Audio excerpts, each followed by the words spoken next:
নবম শ্রেণীর প্রিয় শিক্ষার্থী সালদার স্যার ইউটিউব চ্যানেল থেকে তোমাদের সবাইকে স্বাগতম। আজকে তোমাদের জন্য আরেকটি নতুন ভিডিও নিয়ে এসেছি। প্রশ্ন হচ্ছে ট্যাগ সেরা প্রস্তুতি ভৌত বিজ্ঞান মডেল প্রশ্ন 2026 নবম শ্রেণী ক্লাস 9 প্রথম পর্যায়ক্রমিক মূল্যায়ন 2026-এর সেট নম্বর এটা 41 মার্কের একটি স্কুলের প্রশ্ন বিশ্লেষণ সহ আমি সম্পূর্ণ সমাধান দেখাবো এই ভিডিওতে। তাই ভিডিও শুরুতেই তোমাদের বলবো আসলে বিভিন্ন স্কুলের প্রশ্ন দেখাটা কত জরুরি। আসলে প্রশ্নটা দেখলে তুমি যখন যে অধ্যায় পড়বে সে অধ্যায় সম্পর্কে তোমার যেরকম ওই অধ্যায়ের যে প্রশ্নগুলি তুমি প্রশ্নে দেখেছো তখন তুমি হঠাৎ করে মনে পড়বে যে না এই প্রশ্নগুলি বেশি ইম্পর্ট্যান্ট, তখন কিন্তু ওই প্রশ্নের প্রতি গুরুত্ব বেড়ে যাবে। আর দ্বিতীয়ত তোমাদের বইটি যখন ভালো করে পড়া হয়ে যাবে তখন যে যত বেশি প্রশ্ন বিশ্লেষণ করে উত্তর করে যাবে তার কনফিডেন্স লেভেল হাই হবে এবং সে কিন্তু পরীক্ষায় ভালো রেজাল্ট করবে। হ্যাঁ, যাই হোক, এরকম আরও অনেক ভিডিও দেবো। আর সেই জন্যই তোমাদের বলবো তোমরা যারা এখনও আমার চ্যানেলটিকে সাবস্ক্রাইব করোনি তারা এখনই চ্যানেলটিকে সাবস্ক্রাইব করে বেল আইকনটি প্রেস করে দাও এরকম আরও অনেক ভিডিও পাওয়ার জন্য। আমরা ভৌতবিজ্ঞান যে একটা প্রশ্ন সেই প্রশ্নটা আমরা দেখতে পাচ্ছি group A B C D অর্থাৎ 4টা পার্টে এই প্রশ্নটি আছে। তো গ্রুপ এতে তোমার 8 মার্ক, গ্রুপ বিতে হচ্ছে 7 মার্ক, আর গ্রুপ সিতে হচ্ছে 16 মার্ক এবং গ্রুপ ডিতে হচ্ছে 9 মার্ক। আমরা একটু বড় করে দেখি। গ্রুপ এতে দেখো সঠিক উত্তরটি নির্বাচন করো, এখানে এমসিকিউ 8টি এমসিকিউ আছে।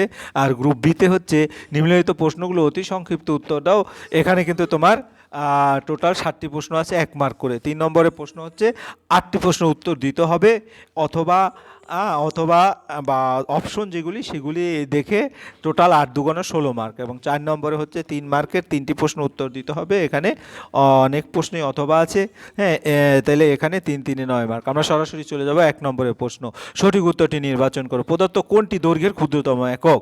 তা আমরা যদি দেখি দৈর্ঘ্যের ক্ষুদ্রতম একক মূলত মিলিমিটার, মাইক্রোমিটার, ফেমটোমিটার, ন্যানোমিটার। আমরা যদি বলি মিলিমিটার হচ্ছে 10⁻³ হ্যাঁ, আর মিটার, ঠিক আছে, প্রতিটাই মিটার হবে। আর মাইক্রোমিটার 10⁻⁶, ঠিক আছে। তারপরে ফেমটোমিটার 10⁻12, তারপরে ন্যানোমিটার 10⁻⁹, অর্থাৎ যার মাইনাস পাওয়ার যত বেশি সে তত ছোট, তাহলে এখানে ফেমটোমিটার উত্তর হবে। এরপর আমরা চলে যাবো 2 নম্বরের প্রশ্ন। 2 নম্বরের প্রশ্ন এক আলোকবর্ষ কত কিলোমিটার? আলো 1 বছরে যে দূরত্ব অতিক্রম করে তাকে 1 আলোকবর্ষ বলে। হ্যাঁ, তাহলে তোমাকে কী করতে হবে? সঠিক উত্তরটি হবে 9.46 10⁹ কিলোমিটার, অর্থাৎ আলো 3 × 10⁸ মিটার পার সেকেন্ডে চলে, ঠিক আছে। তাই 10⁸ থেকে যখন আমরা কিলোমিটারে নেব তখন 5 হয়ে যাবে, তাহলে 10⁵ একে কী করতে হবে? 365 গুণ, তারপরে একদিনে 24 ঘন্টা, তারপরে 24 ঘন্টা, আবার 1 ঘন্টায় 60 মিনিট, আবার 60 মিনিট 1 মিনিটে 60 সেকেন্ড, অর্থাৎ এতগুলি গুণ করলে যে গুণফলটা আসবে সেটাই কিন্তু এটার উত্তর হবে। হ্যাঁ, তাহলে আলোক বর্ষ হচ্ছে আলো 1 বছরে যে দূরত্ব অতিক্রম করে। এরপর 2 নম্বরের প্রশ্ন যাব। 2 নম্বরের প্রশ্ন হচ্ছে 49.33 গ্রাম ভর মাপতে ন্যূনতম কয়টি বাটখারার প্রয়োজন? 10টি, 9টি, 8টি, 11টি? আমরা যদি একটু দেখি যে আসলে 49.33 গ্রাম। হ্যাঁ, তাহলে আমাদের ধরে নিলাম কিছু বাটখারা 20 গ্রামের, 10 গ্রামের, 5 গ্রামের, 2 গ্রামের, 1 গ্রামের, 0.5 গ্রামের, 2.2 গ্রাম, 0.1 গ্রাম, 0.05, 0.002 গ্রাম, 0.001। কিন্তু আমি যদি 49 করি তাহলে 20 যোগ, হ্যাঁ, আমি যদি এক এক করে দেখাই 20 যোগ 20 যোগ 10, অর্থাৎ 3টা বাটখারা অলরেডি নেওয়া হয়ে গেছে, 10 না তো। হ্যাঁ, আমাদের 5 গ্রাম আছে, তাই 5-এর পরে 2, 2-এর পরে আবার 2, ঠিক আছে। আমরা 49 পেলাম। এখানে 20 20 40 আর 5 45, 49.33 গ্রাম। তারপরে আমাদের নিতে হবে দেখা গেছে 1 গ্রাম, 0.33 গ্রাম, তাই তো। 0.33 গ্রামের জন্য যোগ 0.2 গ্রাম নিতে হচ্ছে, ঠিক আছে।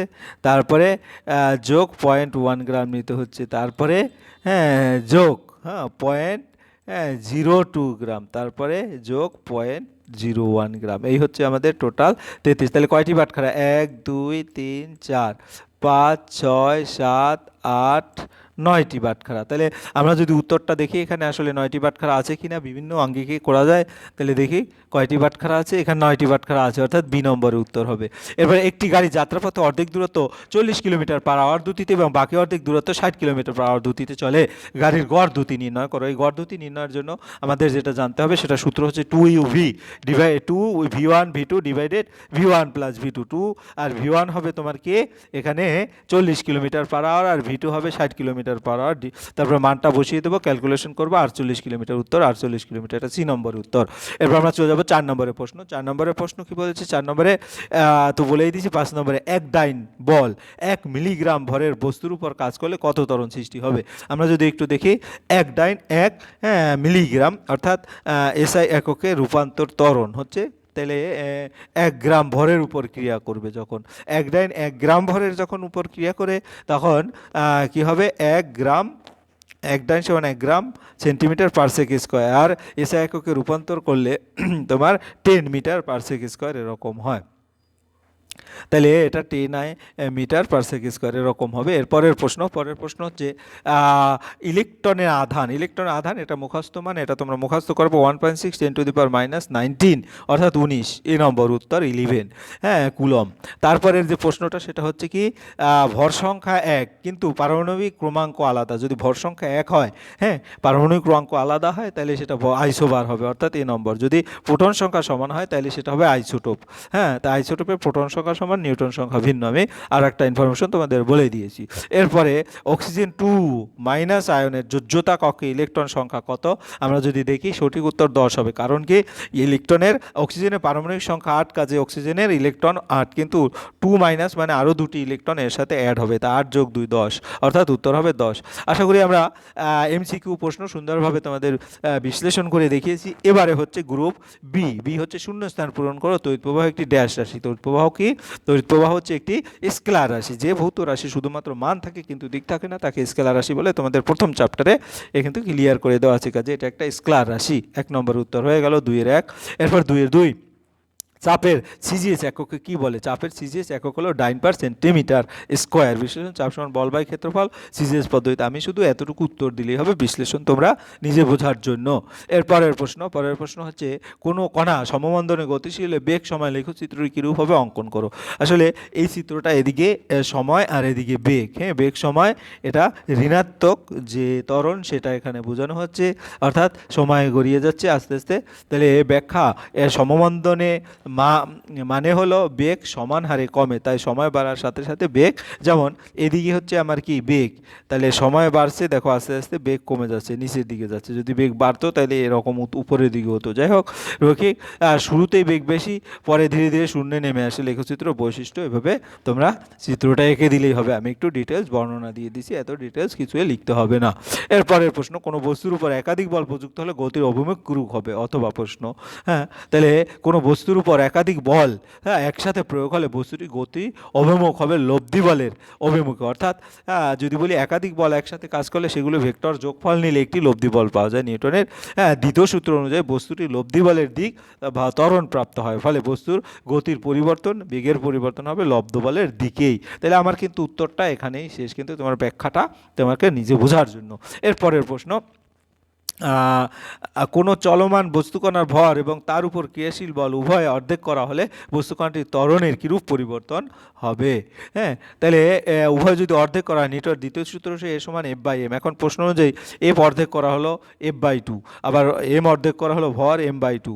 তাহলে নতুন ত্বরণের এ প্রাইম সমান F/2 ডিভাইডেড M/2, 2 কাটা গেলে F/m, অর্থাৎ ত্বরণ অপরিবর্তিত থাকে। হ্যাঁ, এরকম দ্বিগুণ, তিনগুণ, অর্ধেক, 1/3 যাই বলুক না কেন, তোমার উত্তর কিন্তু একই থাকবে, ঠিক আছে? যেমন আমি আর একটা তোমার নিজে বোঝার জন্য, দ্বিগুণ করা হলো, দ্বিগুণ মানে F সমান 2F, M সমান 2M, তারপরে কাটাকাটি করলে সে একই থাকবে। যাই হোক, এরপর আমরা পরের প্রশ্ন দেখবো। পরের প্রশ্ন কি বলেছে? পরের প্রশ্ন হচ্ছে তোমার রোলার টানা না ঠেলা, হ্যাঁ, কোনটি সুবিধাজনক? তাহলে রোলার, এক কথায় যদি বলি, টানা ঠেলার চেয়ে বেশি সুবিধাজনক। ব্যাখ্যা কি? যখন রোলারকে ঠেলা হয় তখন প্রয়োগিত বলে একটি অংশ নিচের দিকে কাজ করে, ফলে রোলার মাটির মধ্যে লম্ব প্রতিক্রিয়া বল, দ্যাট মিনস নর্মাল রিয়াকশন বেড়ে যায়। লম্ব প্রতিক্রিয়া বাড়লে ঘর্ষণ বলও বেড়ে যায়, তাই রোলার সরাতে বেশি বল লাগে। কিন্তু যখন টানা হয় তখন প্রয়োগিত বলে একটি অংশ উপরের দিকে কাজ করে, ফলে লম্ব প্রতিক্রিয়া বল কমে যায়। আশা করি বুঝতে পেরেছো। উত্তর কিন্তু তোমাদের এই যে রোলার টানার চেয়ে ঠেলা, এটা তোমার সুবিধাজনক, এটাই উত্তর দেবে। এরপরের প্রশ্ন কি বলেছে? শূন্যস্থান পূরণ। কোনো পরমাণুতে একটি ইলেকট্রন এল কক্ষ থেকে এন কক্ষে স্থানান্তরিত হলে শক্তি শোষণ হয় নাকি শক্তি বিকিরণ হয়? হ্যাঁ, তড়িৎ, আমাদের পরের প্রশ্নটা দেখবো, এই প্রশ্নটা আমরা পরে দেখি। হ্যাঁ, এই প্রশ্নটা আমরা একটু দেখে আসি। তড়িৎ কই যে তড়িৎ মক্ষম নলে কত বায়ু চাপে ক্যাথোড রশ্মি উৎপন্ন হয়? তড়িৎ মক্ষম নলে ক্যাথোডের রশ্মি উৎপন্ন হয় খুব কম বায়ু চাপে। নির্দিষ্ট উত্তর হচ্ছে তোমার 10⁻⁻2 মিলিমিটার মার্কারি থেকে 10⁻⁻4 মিনিট বা মার্কারি বায়ুচাপে ক্যাথোড রশ্মি উৎপন্ন হয়। এরপরে তোমার কি হলো, কোনো পরমাণুর একটি ইলেকট্রন এল কক্ষ থেকে এন কক্ষে স্থানান্তর শক্তির কি হয়, শক্তির শোষিত হয়, অর্থাৎ এল কক্ষ কম শক্তি, এন কক্ষ বেশি শক্তি। তাহলে ইলেকট্রন উচ্চ শক্তি স্তর থেকে শক্তি গ্রহণ করে, তাই শক্তি শোষিত হয়। উত্তর হবে শক্তি শোষিত। এখানে বিশ্লেষণটা আমাদের তোর বোঝানোর জন্য প্রতিটা কোনো পরমাণু এম কক্ষপথে সর্বাধিক কতগুলো ইলেকট্রন থাকতে পারে, 18টি ইলেকট্রন। কীভাবে, ইলেকট্রন সর্বাধিক সংখ্যা 2n², তাই যেহেতু তোমার এম কক্ষর জন্য n সমান 3, তাহলে 2n², অর্থাৎ 2 × 9 অর্থাৎ 18টি। সালফারের ইলেকট্রন বিন্যাস করো। সালফারের পরমাণু সংখ্যা হচ্ছে 16, অর্থাৎ সালফারের পরমাণুতে 16টি ইলেকট্রন থাকে। সেল অনুযায়ী ইলেকট্রন বিন্যাস হচ্ছে কে শেলে 2টি, এল শেলে 8টি এবং এম শেলে 6টি, তাই ইলেকট্রন বিন্যাস হবে 286। অরবিটাল অনুযায়ী ইলেকট্রন বিন্যাস 1s2, 2s2, 2p6, এই দুটো মিলে একটা কক্ষপথ, এবং 3s2, 3p4, 3t তাহলে তোমার এখানেই তোমার 6 হয়ে আসে, ঠিক আছে। তাহলে এটা হবে উত্তর। এরপর আমরা চলে যাব পরের প্রশ্ন। পরের প্রশ্ন হচ্ছে আমাদের গ্রুপ কি বলবো 3 নম্বরের প্রশ্ন। এখানে টোটাল 18 মার্কের প্রশ্ন। এখানে বলছে নিম্নের প্রশ্নগুলো, অর্থাৎ এখানে 16 নম্বরের প্রশ্ন, 8টি প্রশ্ন আছে, কিছু কিছু অথবা আছে, যে কোনো একটা উত্তর করলে হবে। আমরা 1 নম্বরের প্রশ্নে চলে যাচ্ছি। 1 নম্বর, সাধারণ তুলনায় সুবিদিতা শর্তগুলো। দণ্ডের ভর কম হওয়া উচিত, একটা সুবিধা। আমি বিবরণ এবং কারণ, যেহেতু 2 মার্কের প্রশ্ন, এত দণ্ডের ভারকেন্দ্র বিন্দুর খুব কাছে হওয়া উচিত। তারপরে 3 নম্বর কারণ, পাল্লাদ্বয় সমান দৈর্ঘ্যের হওয়া উচিত। এবং 4 নম্বর কারণ হচ্ছে পাল্লাদ্বয়ের ভর সমান হওয়া উচিত। এবং 5 নম্বর, ঘর্ষণ যত কম সম্ভব হওয়া উচিত। তোমরা কারণ বা বিবরণ যদি একটু বিশ্লেষণ করবে, নতুবা এই শুধু পয়েন্টগুলি দিয়ে দেবে, 2 নম্বর পেয়ে যাবে। সাধারণ তুলনায় সুবিদিতা সম্পর্কে বিষয়গুলো কি কি, যেটা আমি এতক্ষণে বললাম। এরপরের প্রশ্ন, লিটারের সংজ্ঞায় 4 ডিগ্রি উষ্ণতায় উল্লেখ থাকে না কেন? লিটারের সংজ্ঞায় 4 ডিগ্রি উষ্ণতায় উল্লেখ থাকে না, কারণ সাধারণ তুলযন্ত্রের সুবিদিতের শর্তে 4 ডিগ্রি উষ্ণতার কোনো উল্লেখ থাকে না। কেননা 4 ডিগ্রি কথাটা আসে কিন্তু এখানে নয়। 4 ডিগ্রি উষ্ণতার কথাটি এসে জলের ঘনত্ব অধ্যায়ে। 4 ডিগ্রি তাপমাত্রায় জলের ঘনত্ব সর্বাধিক হয়, ভর ও আয়তন ঘনত্ব সংক্রান্ত সমস্যায় এই তথ্য দরকার হয়। এটি তাপ ও পদার্থের ধর্ম অধ্যায়ের বিষয়।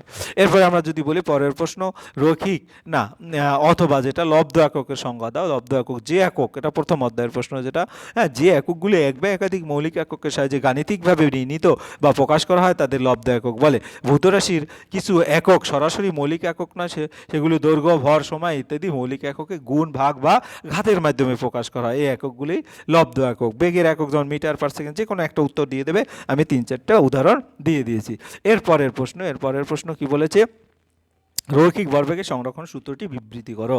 তাহলে statement of the law of conservation of linear momentum, যদি কোনো বদ্ধ আইসোলেট সিস্টেমের উপর কোনো বাহ্যিক বল ক্রিয়া না করে তবে সেই সিস্টেমে মোট রৈখিক ভর অপরিবর্তিত থাকে। দ্যাট মিনস ধরা যাক দুইটি বস্তুর সংঘর্ষের আগে রৈখিক ভরবেগ যোগফল যত, সংঘর্ষের পরও সেই যোগফল সমান থাকে। গাণিতিকভাবে m1u1 প্লাস m2u2 সমান m1v1 প্লাস m2v2, অর্থাৎ আমাদের 2 নম্বরের প্রশ্ন। আমি আর অত ডিটেলস দেখালাম না। পরের প্রশ্ন হচ্ছে কি, এক চলন্ত বাস হঠাৎ থেমে গেলে যাত্রীরা সামনের দিকে ঝুঁকে পড়ে কেন?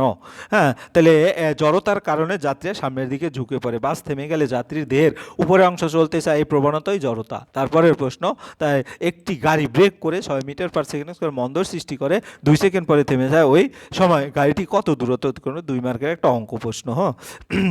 তার আগে ট্রাকের ভর বেশি হওয়ায় তার জড়তা বেশি, তাই একটি ট্রাক ও একটি মোটর গাড়ির বাইক একই বেগে চললে ট্রাক থামাতে বেশি সময় লাগে কেন?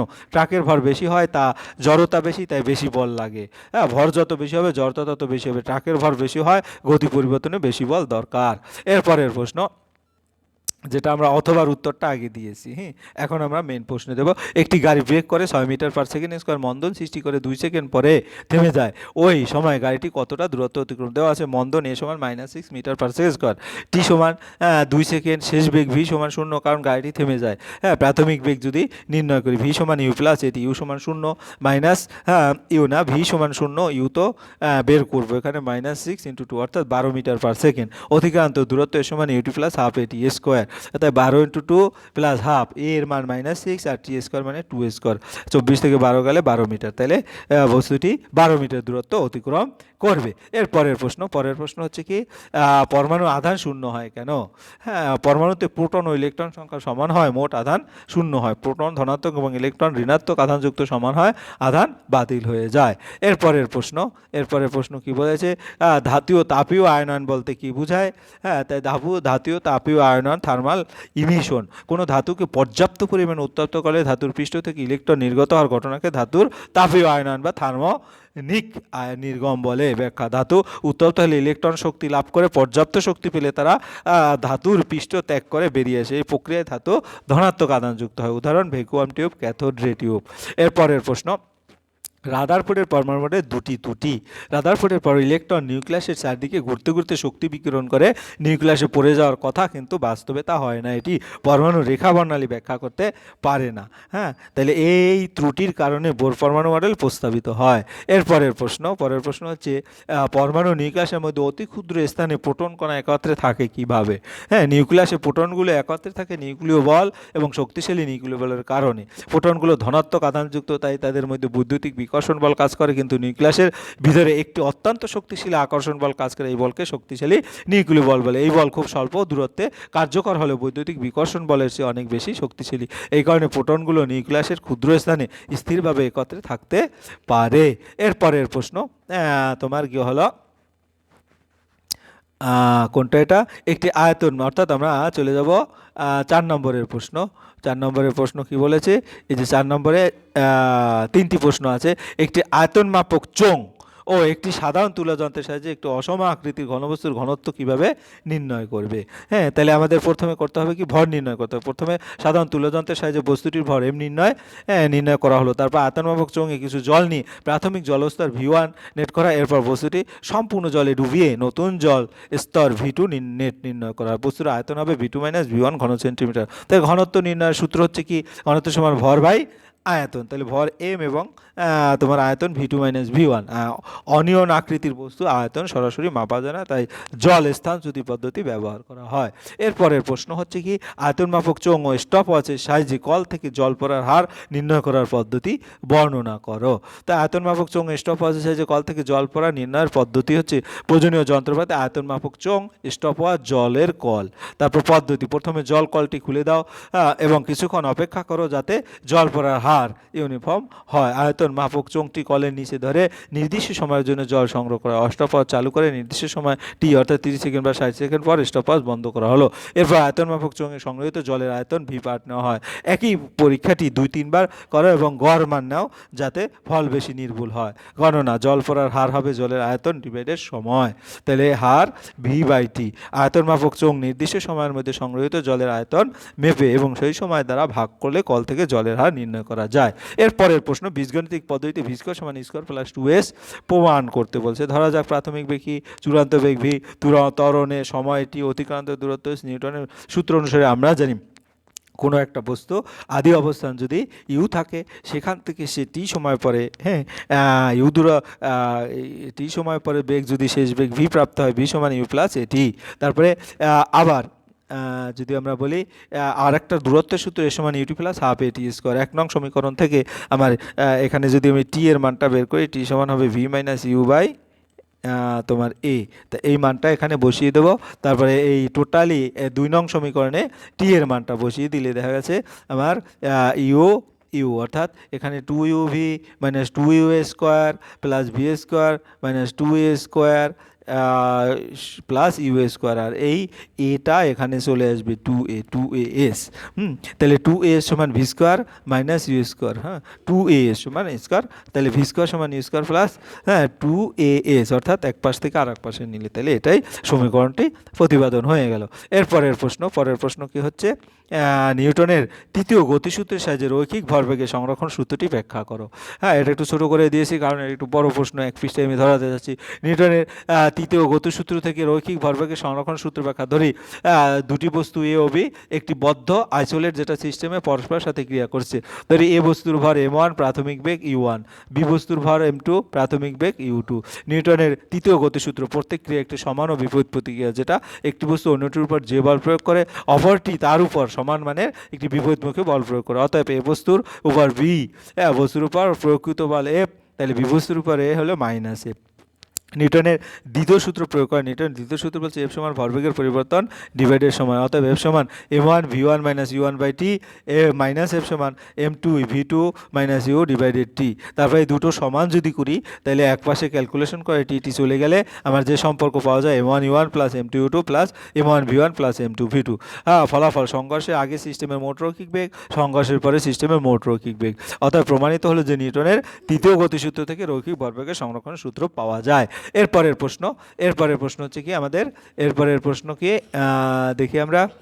এই যে প্রশ্নটি তোমার কি প্রশ্ন হচ্ছে, ক্যাথোড রশ্মির তিনটি বৈশিষ্ট্য লেখো। ক্যাথোড রশ্মির তিনটি বৈশিষ্ট্য: ক্যাথোড রশ্মি সরলরেখায় গমন করে, ক্যাথোড রশ্মি ক্যাথোড থেকে নির্গত সরলরেখায় অগ্রসর হয়। এর প্রমাণ হলো পথে কোনো কঠিন বস্তু রাখলে তা তীক্ষ্ণ ছোঁয়া দেখা যায়। ক্যাথোড রশ্মি ঋণাত্মক আধানযুক্ত। ক্যাথোড রশ্মি মূলত ইলেকট্রন দ্বারা গঠিত, তাই এগুলো ঋণাত্মক আধান বহন করে। বৈদ্যুতিক ও চুম্বক ক্ষেত্রে এগুলো ধনাত্মক পাতের দিকে বেঁকে যায়, যা তাদের ঋণাত্মক প্রকৃতি নির্দেশ করে। ক্যাথোড রশ্মি ফ্লুরেন্স সৃষ্টি করে। ক্যাথোড রশ্মি কিছু বিশেষ পদার্থের উপর পড়লে সেগুলো জ্যোতি ফ্লুরেন্স বিকিরণ করে, যেমন জিঙ্ক সালফাইড, তারপরে গ্লাস ইত্যাদি।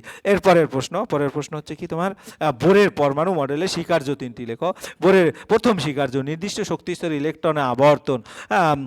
পরমাণুর কেন্দ্রে ধনাত্মক আধানযুক্ত নিউক্লিয়াস থেকে এবং ইলেকট্রনগুলো নিউক্লিয়াসের চারদিকে নির্দিষ্ট বৃত্তাকার কক্ষ বা শক্তিস্তরে আবর্তন করে। এই কক্ষগুলো কে এল এম এন ইত্যাদি দ্বারা প্রকাশ করা হয়। প্রত্যেক কক্ষে নির্দিষ্ট এবং আলাদা শক্তি। স্বীকার্য দুই: স্থির কক্ষে শক্তি বিকিরণ হয় না। ইলেকট্রন যতক্ষণ পর্যন্ত কোনো নির্দিষ্ট শক্তি স্তরে আবর্তন করে ততক্ষণ সে কোনো শক্তি বিকিরণ বা শোষণ করে না। ব্যাখ্যা: এই স্বীকার্যের ফলে পরমাণু স্থিতিশীল ব্যাখ্যা করা যায়। রাদারফোর্ড মডেল অনুযায়ী ইলেকট্রন শক্তি হারিয়ে নিউক্লিয়াস পড়ে যাওয়া আর কথা, কিন্তু বোর এই সমস্যার সমাধান করে। শক্তি স্তর পরিবর্তনে শক্তি শোষণ বা বিকিরণ। ইলেকট্রন যদি একটি শক্তি স্তর থেকে অন্য শক্তি স্তরে তখন নির্দিষ্ট পরিমাণ শক্তি শোষণ বা বিকিরণ করে। নিম্ন স্তর থেকে যখন নিম্ন শক্তি স্তর উচ্চ শক্তি তখন শক্তি শোষণ, উচ্চ শক্তি স্তর থেকে নিম্ন স্তরে শক্তি বিকিরণ। এই শক্তির পার্থক্য E2 মাইনাস U1 সমান Hv। এই কারণে পরমাণুর নির্দিষ্ট রেখা বর্ণালী সৃষ্টি হয়। এই ছিল তোমাদের সামগ্রিক যে প্রশ্ন, এবং ধরে প্রতিটা প্রশ্ন ধরে আমি উত্তর দিয়েছি। পরিশেষে বলবো ভিডিওটি দেখার জন্য অসংখ্য ধন্যবাদ। ভিডিওটি ভালো লাগলে লাইক কমেন্ট শেয়ার করতে ভুলবে না। আজ এই পর্যন্তই, ধন্যবাদ সবাইকে।